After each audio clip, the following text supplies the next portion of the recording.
Well, welcome everybody. We appreciate you joining the What's the Point webinar. This is a monthly webinar where we ask what's the point behind various functions that churches carry out. And this month, we're going to be kicking it off by talking about specifically what's the point of taking attendance. My name is Michael Faulkner, and I lead the solutions team at Touchpoint. And of course, joining me is Andrew Triplett, who is one of our lead consultants. So before we get too far into this, I do want to address a couple of little housekeeping items, which we're all very familiar with in this Zoom environment. But if you have any questions, please just go to the icon that has the Q&A and type your question in. We've left about 10 minutes at the end to answer questions. And if we don't respond to all of them, we will circle back with you through email to be sure that your question is getting answered. All right, so why don't we go ahead and begin? So first, did we jump over the battleship? Or is no, that we're good. That's nice. I was ready to see a battleship. I'm sorry. Battleship's coming, guys. It's going to be pretty cool. You'll like it. Anyway, so again, the whole point of today is to talk about what's the point of taking attendance. And if you're anything like me, before you got into the church world, you might have taken it personally that the attendance was being taken. I did. And I always thought, you know, that's between me and God. I don't know why the church cares whether I'm here. It just feels a little big brother-ish. But we're going to be talking today about why it is so important, specifically from a ministerial standpoint, to enable ministry, to enable discipleship, engagement, and assimilation. So we'll start out by just talking about some of the common methods for taking attendance, and then we'll look beyond the numbers. What kind of trends can we see? What can we tell about the health of our ministry? And then from there, we'll move into the importance of attendant tracking. What can you do with that information to really enable ministry? Because ultimately, that's what it's about. It's about seeing people, not data. And a lot of times we do get caught up in the data. It's so easy to say, wow, look at these trends. They're moving this way or that way. But really, that's not what it is. It's all about helping people grow in their relationship with Jesus Christ. It's ministering to those individuals. The data just helps us get there.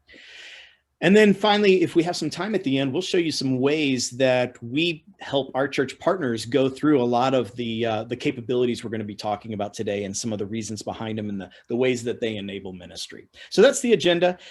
Before we get started, Andrew's going to tell a little story, and I'll be honest with you. I wanted to steal this from him. It's a great story. It's so cool, but you know, my sentimental side got in the way because it was Andrew's granddad that told him the story, and I just couldn't steal it from him. So I'll go ahead and let him tell, but basically this is a great way to kind of set the stage for what we're going to be talking about today. Yeah, thanks, Michael. So I'm gonna sort of frame our conversation today with a quick anecdote that my grandfather told me. Now, I want to say up front, is this story true? I have no idea. You know, it's one of those stories that your grandfather tells you, and you latch onto it because of who your grandfather is, and he was one of my heroes. And so the truth of the story is inconsequential to the parable of the story. Now, my grandfather, he was a Navy man. He served on an aircraft carrier, much like the one that you see on the screen there. He served in Korea, and any chance that he had to kind of take a dig at the British Navy, he would take that opportunity. So he had this anecdote that he would tell about the British Navy, and it went something like this. The British Navy was experiencing some issues with efficiency on their carriers, on their cruisers. And so they hired an outside auditor to come in and audit their processes and make sure that they're being as efficient as possible in all the different areas of the ship. Well, in one specific area where they loaded the cannons, there were 3 men to do a single job of loading the cannon. Okay, he went and he spoke to those gentlemen. One had the responsibility of loading the cannon, and the second had the responsibility of closing the hatch and ultimately firing the weapon. And the third stood to observe. So the auditor went to the third man and said, "Tell me about your position. What do you do?" And he said, "Well, I observe." He said, "Oh, okay, so you're in charge." "Well, no, I'm not in charge. I actually don't outrank these men." And he said, "Oh, okay, so if one of them is unavailable, then you step in to do their job." He said, "Well, no, I'm not actually trained to do their job." "So what is it that you do?" "Well, I'm here. This is where I'm supposed to be." So that wasn't a suitable answer to the auditor. So he went to the commanding officer, and he got the same answer from the commanding officer. So he went above him to the next commanding officer, and so on and so on and so on, all the way up the chain of command, got the same answer every single time. So finally, out of frustration, The auditor went and he consulted some history books and finally found his answer in the history books. It actually came from cannons that were fired on land. The cannons that were fired on land, one man was required to load the shot, the second lit the fuse, and the third steadied the horses after the shot was fired. And that's why there were 3 men loading the cannon. The point of the story is this: just because it's the way that we've always done it doesn't mean that's the way we should do it. And I don't say that to say, we're not going to take attendance. Actually, it's quite the opposite. We need to be taking attendance.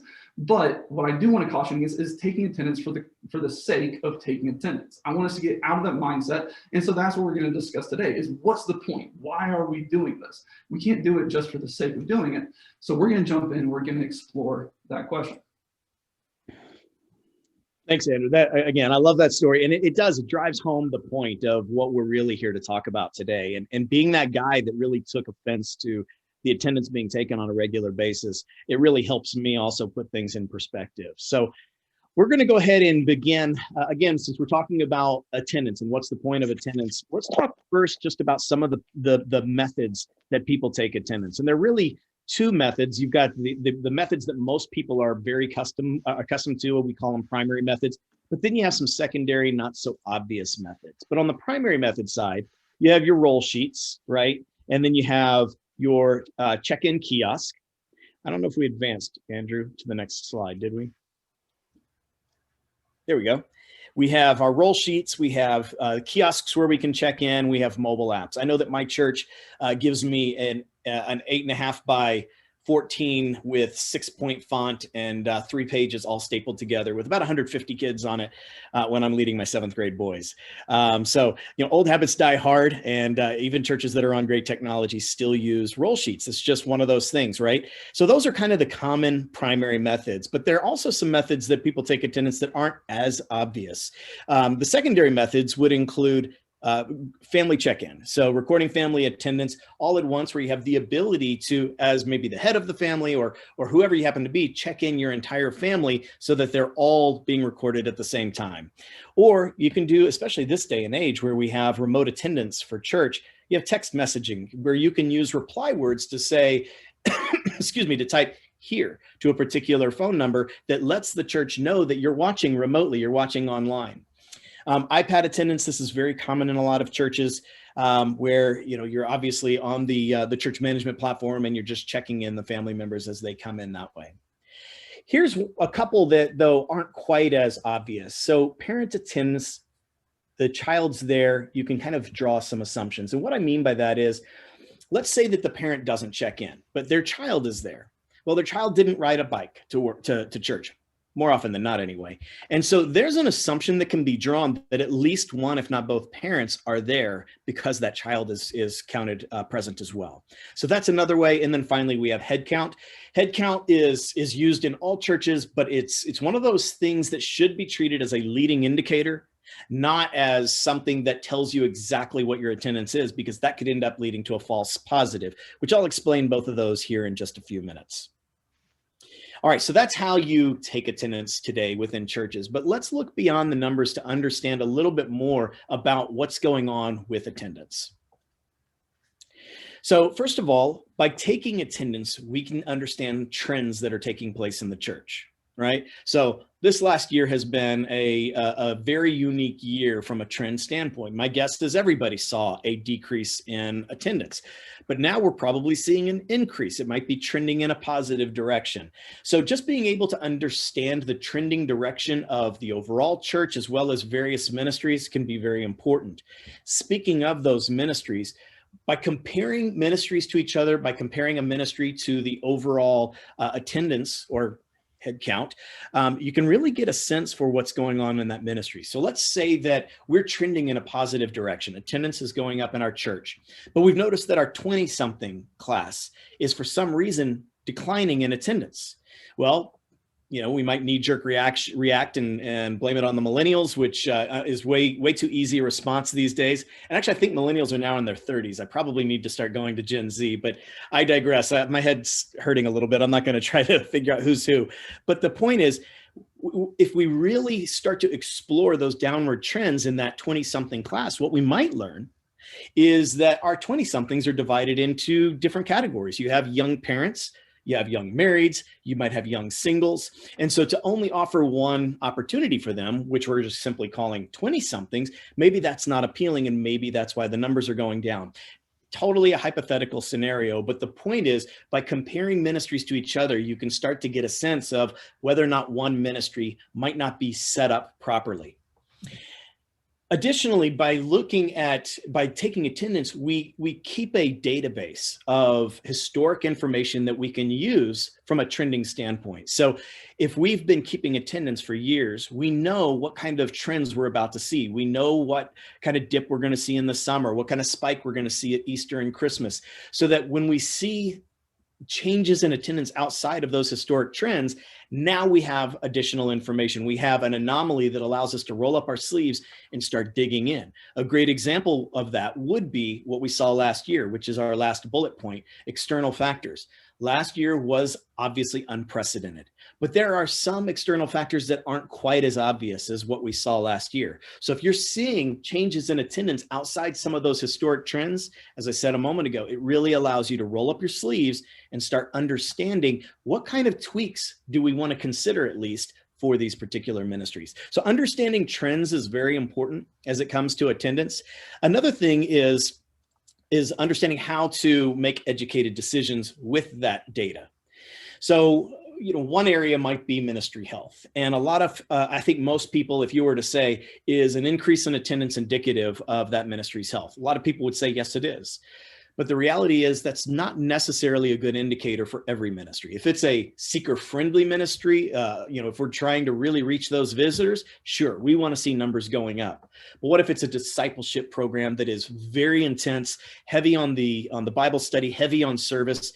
We probably aren't as concerned there with numbers going up as we are about the impact that discipleship program is having on the individuals that are participating. So you do have to be careful, obviously, about the data and what it's telling you about the health of that organization. You have to look at a holistic view, not just make knee-jerk reactions.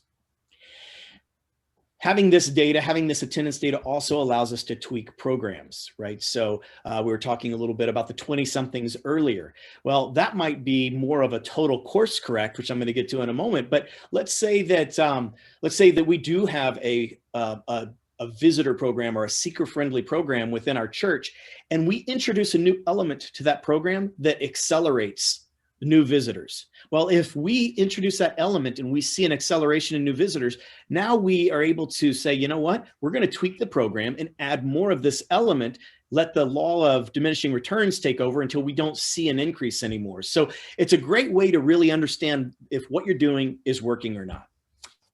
And again, as it relates to course correct, which I just referred to a moment ago, that 20-something might be something where you really just flat out want to course correct. Rather than tweak the program, maybe you want to divide it into 3 groups. And ultimately, this kind of goes without saying, but it's absolutely necessary. We need to have goals and initiatives in place that are measurable. Without that, we don't know how successful programs that we're putting in place are. We don't have the ability to predict when we're going to see some of the outcomes that we're expecting. So it is incredibly important to continue to track and set goals and then track your progress against those goals. All right, so we've talked a little bit about methods for taking attendance. We dove a little bit into looking beyond the numbers so that we can understand trends and make educated decisions with that. And now what we're going to do is we're going to look at the importance of attendance tracking and what that can do for us.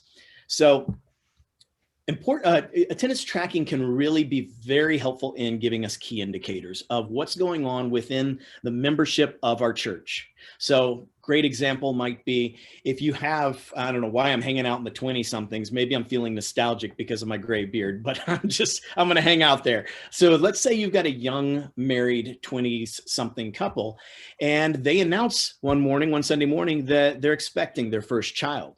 Well, if you're taking attendance and taking notes, you're able to notify the nursery that, hey, your membership's about to go up. They can then reach back out to that 20-something couple, introduce themselves, start introducing the various leaders within the nursery, maybe even set up a tour so that they're assimilating that young married couple into the life of a young parents. So it's a great way that you can use this data, again, to help through the life stages individuals are going through. Other key indicators. Obviously, attendance is going to show you when you're losing someone. And, one of the things that concerns me is when I lead 7th grade boys, I've got 5 kiddos that are there every single Sunday. But then and so if they're not there, I notice it. I notice as soon as they don't show up. But then I've got about 5 kids that are really heavily involved in club sports. So they're there about every 3rd or 4th Sunday. Well, if I didn't have the ability to keep track of their attendance, then it might be real easy for one of those kiddos to go 4, 5, 6 or more weeks without coming into the church before I really realize, oh no, I haven't seen Grace in 8 weeks. Now I feel like a jerk because I'm the Sunday school leader who didn't follow up in 8 weeks. But by tracking attendance, you have the ability to create flags and create warnings that'll let you know, hey, we've got someone who's falling between the cracks. So plugging the gaps is really important.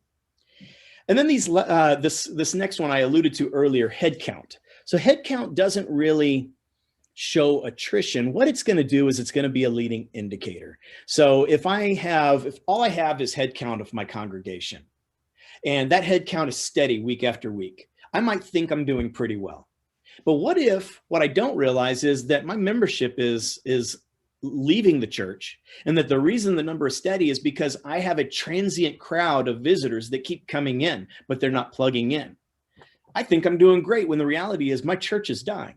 So headcount by itself can give you a lot of false positives, but headcount can also give you leading indicators. So if I'm looking at my headcount and I introduce a new program and I see my headcount increase, that tells me, hey, it's time to roll up my sleeves and really dig into understanding why the headcount's going up. Is it tied to this program? What can we do to make sure that this program is available to more people and ultimately minister people more effectively? So headcount is important, but you have to be careful how you use it. And then finally, building future leaders. If you have someone who is attending on a regular basis, they're getting involved in volunteer opportunities, and they've been doing this for years, you have someone who's demonstrated a love for Christ, who cares about the church and cares about the future of the church. That's somebody that you want in a leadership position moving forward. So taking attendance is going to give you insight into who those future leaders are. All right. So from there, let's see here.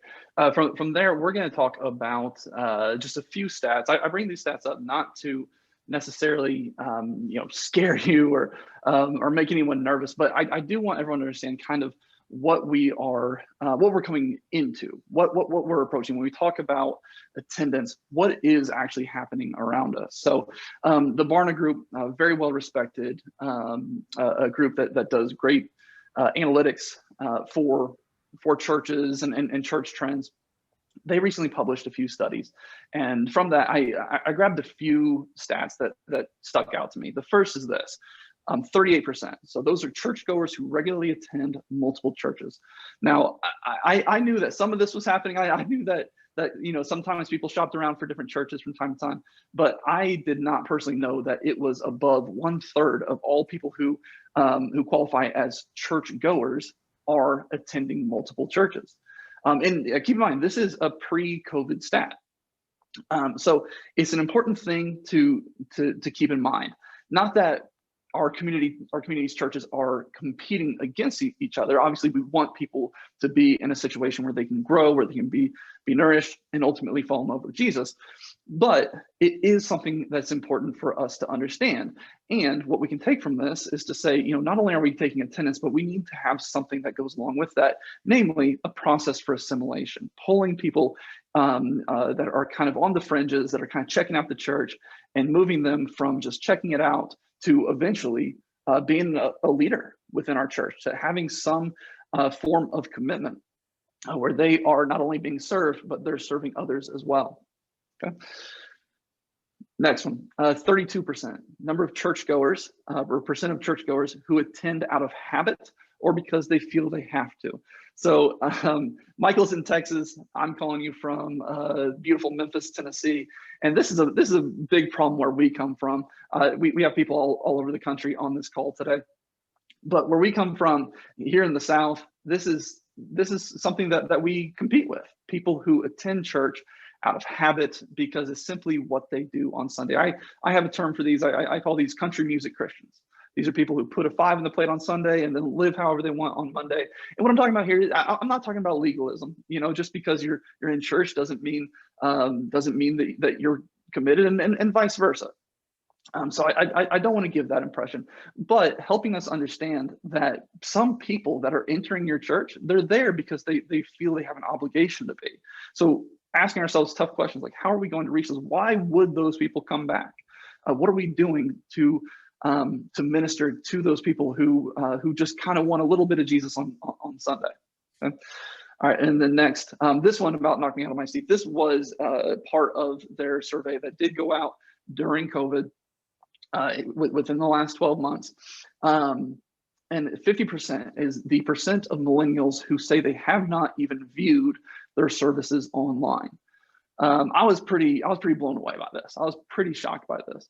The idea that 50% of the people who were attending church went into lockdown and then didn't pull up their church's live feed.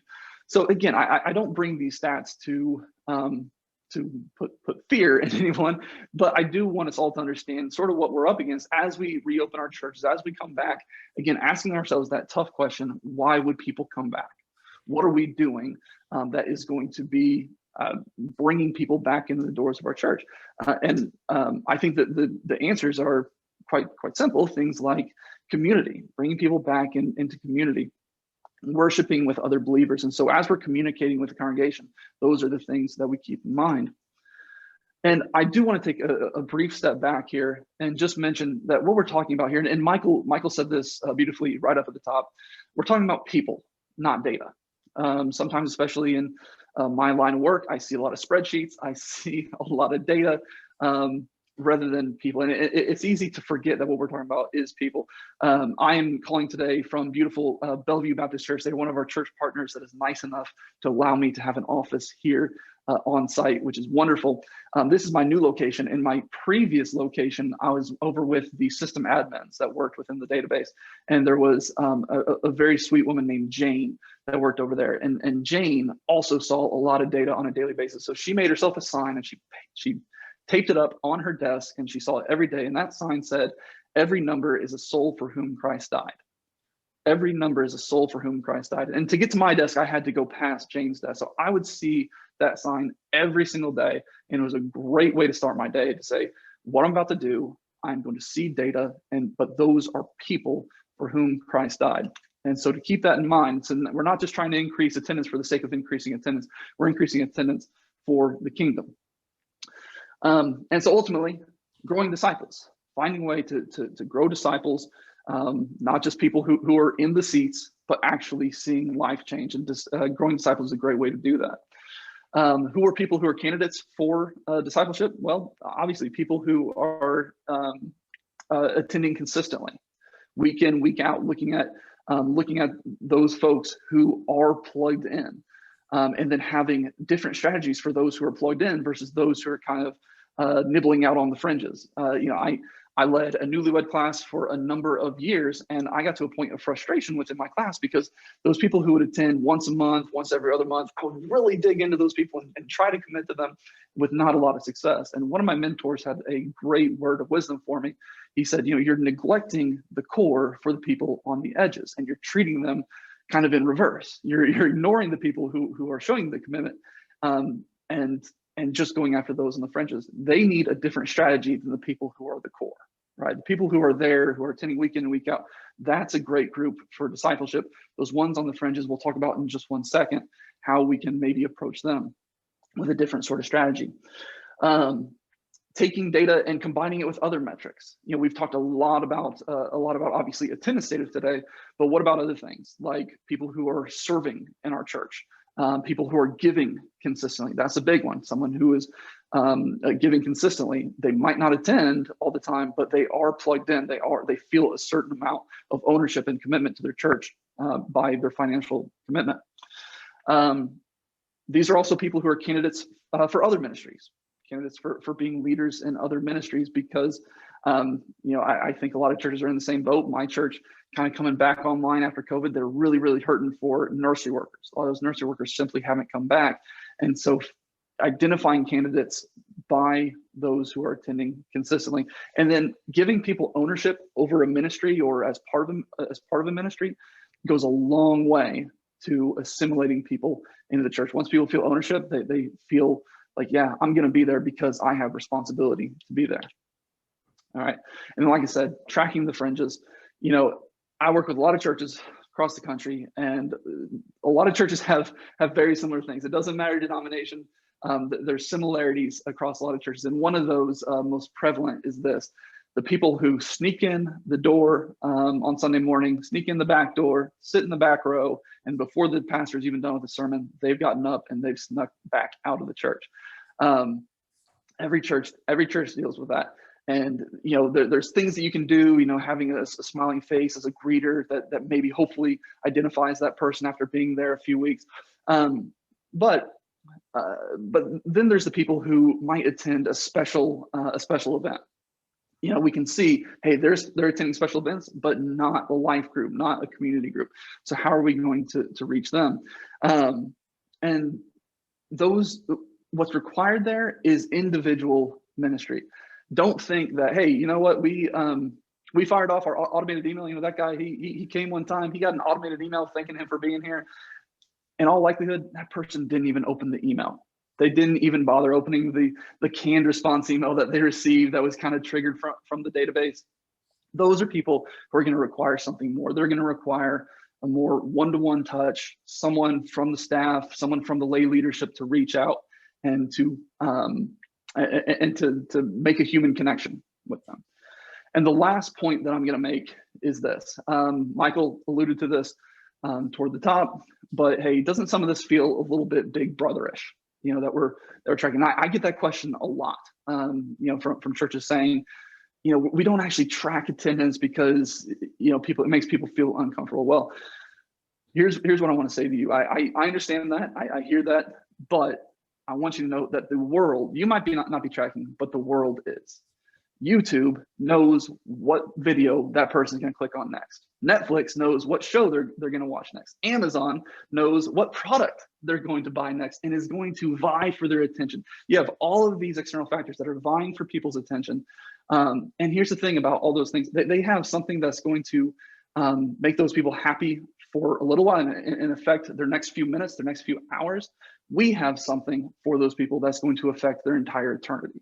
So doesn't it stand to reason that if the world is going to do it, then we should do it, and we should be better at it, reaching those people, getting their attention, and getting them into the fold in our church.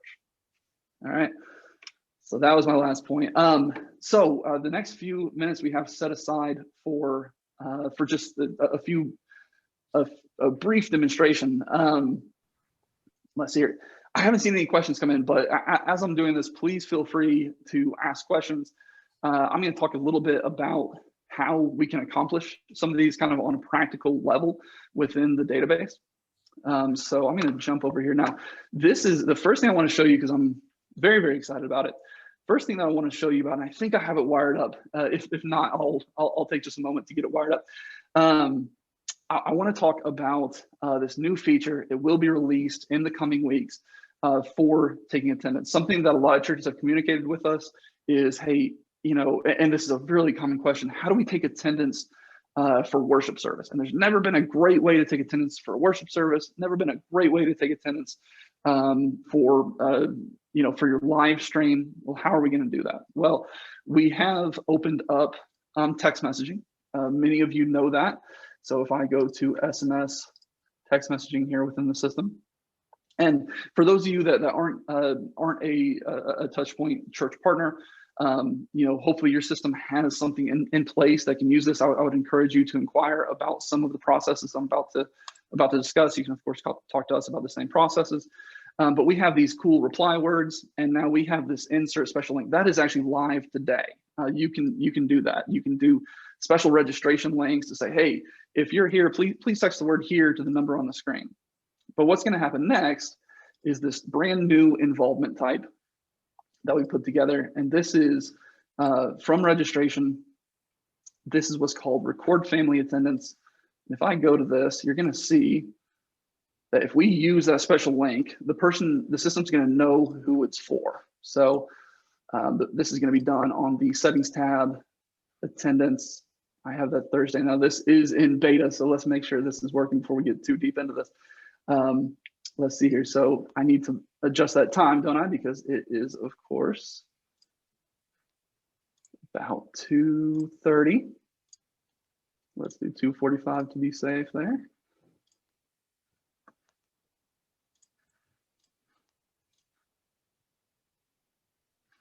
Okay, so I don't have that wired up just yet.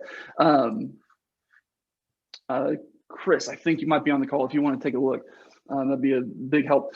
But what that's going to do is that is going to allow the individual to indicate who from their family is present. So they are available and should be. Oh, Carter Cross is a lifesaver. Carter Cross caught my error. Thank you, sir. I put AM. It should be PM.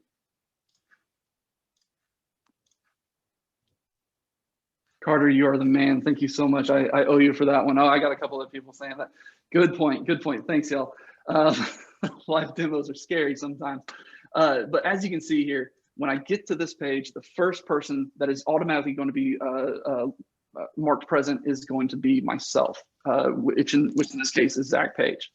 And then with that, I can indicate, I have Shauna and my 2 children, Luke and Charity, with me.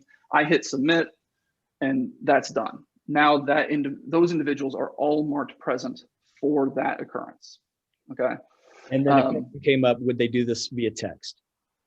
So that's a good question. There's a couple things that you can do there. If you have that Twilio integration, which I do highly recommend, is going out and getting that getting Twilio Touchpoint. We don't make a profit on that. We're not charged. So any billing that occurs there comes from Twilio. It is quite cost effective. So I would encourage you to go check that out.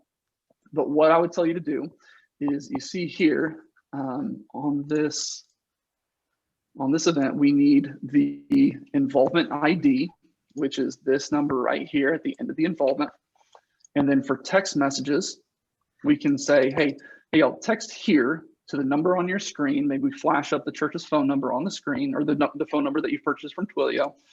And then we do send a reply. And then we can say, thank you for attending.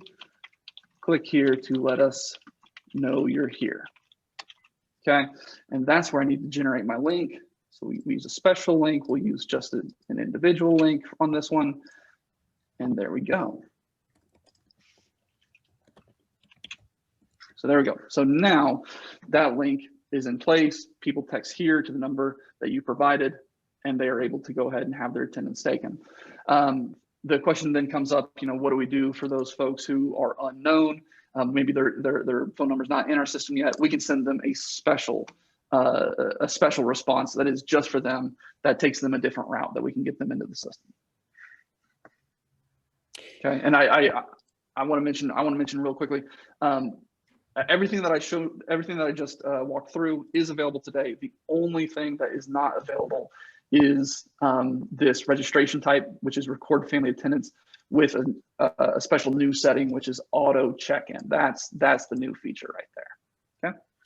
Tiara asked, is this a specific involvement type? And I'm sorry for mentioning your name. I shouldn't have done that. But that leads the registration link to your record. Oh, excuse me, to let you record your attendance. Excuse me. I'm sorry. Is this a specific involvement type? So, it doesn't have to be. It doesn't have to be. In this case, my involvement type is set to worship, which makes sense for the type of event that I'm doing, which is just a worship service. But that can be whatever it needs to be. And then we got a question that we do get often. Have we looked into geofencing in the app to kick off family attendance that you just demonstrated? This is a somewhat common question. We do get it from time to time. We have looked into features surrounding geofencing. Nothing nothing has been settled on as far as how that would work, but it is very much on the radar and something that could be coming in the future. Yeah, and the challenge, just so you know, that it's not a technology issue; it's a privacy issue, and that's really where we're trying to land. Is how do we involve this technology that we are capable of in a way that still maintains privacy?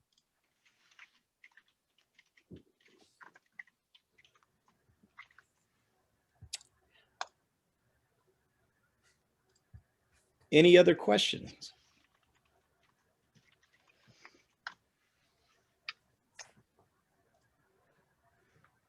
A couple of other methods that we can talk through, just real briefly, come from the mobile app. For those of you that are using the mobile app, I can pull that up here. Now let's go back here. So this is the Touchpoint. This is just the Touchpoint mobile app that we use internally. You can see over on the left-hand side, if I tap on my profile picture, I'm going to come in, inside the app and then select attendance. This is a great way for your lay leaders to take attendance, to get them involved in taking attendance. Obviously, it's tough for everyone, to get everyone's attendance, especially outside of check-in. Check-in is hands down the best way to get attendance, because there's the security process in there as well, so that we can keep the children safe. We know who they are, we know who should be picking them up, etc. But it's a little bit trickier for the adults. So when they enter their Sunday school class, we can go to adult small group here, and you can see I've already checked those folks in. But we would be presented with a list of those members in our class. Here's the newlywed class. See if we have a few folks in there. There we go. So a few folks in my newlywed class, and I just work my way down the list here and indicate that they're present. And as I tap, attendance is taken automatically in the database.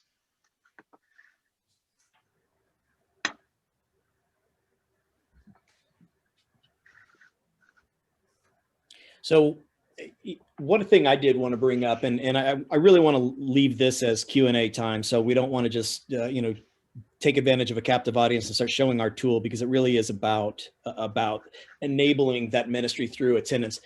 I had mentioned the kids in my Sunday school class who attend sports, that they're involved in club sports, so they're traveling on tournaments, and I can't always expect them to be there. It's one thing to take their attendance. It's another thing to become aware of trends. It's to become aware of the fact that, hey, Grayson hasn't just missed the last 2 weeks because of baseball. He's actually missed the last 4 or 5 weeks. That's not baseball. There's something more to it. Excuse me. So it's important to have processes in place that can flag that or catch that for you. And that's one of the things that we can show you if you're interested, or if you want to just circle back and ask us about it in the future. But being able to say, you know what, I've got a rule in place, and if someone's not in attendance 3 out of 5 Sundays, then let's count them not connected. Well, if that happens, then I immediately see the kids that aren't connected. I can begin following up and ministering to them right away.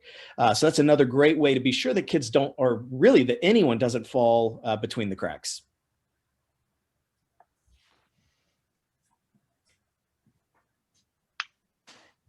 All right. Well, if there are not any additional questions, then I want to thank you, and we'll certainly look forward to getting back together next month, where we're going to ask the same question. What's the point? But we'll have a different topic, and each month we're going to have a different topic we'll be discussing. Where, just like today, we're going to dive into the reasons behind why we do certain functions within the church, so that you're better equipped to minister versus just, as Andrew said, going through the motions, because that's what you've always done. So thank you, everybody. Again, my name is Michael Faulkner. Andrew Triplett is the lead consultant, and we'll look forward to talking to you all in the future. Thanks, everybody. Bye-bye.